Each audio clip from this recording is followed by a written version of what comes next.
It is the worst possible timing. Just as Europe is in the grip of what France is calling the cinquième vague of COVID-19, the fifth wave, battling the Delta variant, the WHO officially declared there to be a new variant of concern and named it Omicron. The New York Times summed it up succinctly: the discovery of the Omicron variant adds further pressure to an already buckling continent and leads to a new crisis in pandemic management across the bloc. Here is the guide to which EU countries are currently accepting U.S. travelers, as at the begin.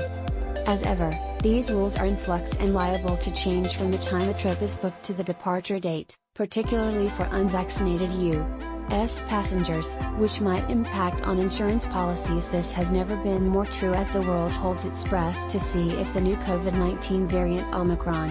A temporary lockdown is in effect from 22 November until 12 December, and so all non-essential travel is currently banned for tourist reasons. Vaccinated U.S. travelers are allowed. Passengers can arrive with a negative test result, PCR taken no more than 72 hours prior to arrival, or a negative RAT test no more than 24 hours prior to arrival, and not need to go into quarantine. Or they can decide to take a COVID-19 test upon arrival and go into quarantine until results come back from tests taken on day 1 or 2, and they must test again on day 7. Passengers also need to fill out a Passenger Locator Form in the 48 hours before they arrive. Unvaccinated U.S. travelers are not allowed for non-essential travel. Vaccinated U.S. travelers allowed.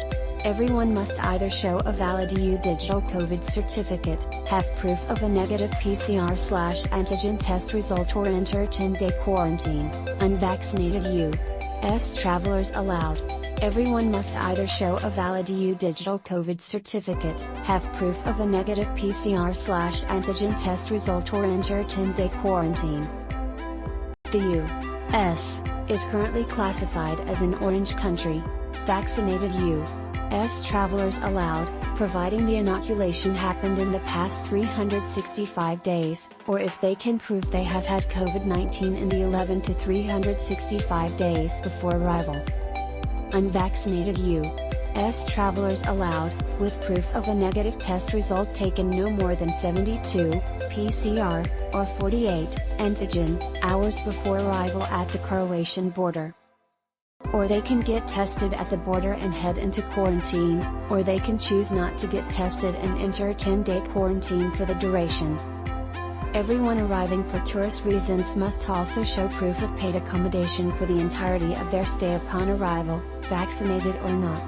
This is non-negotiable.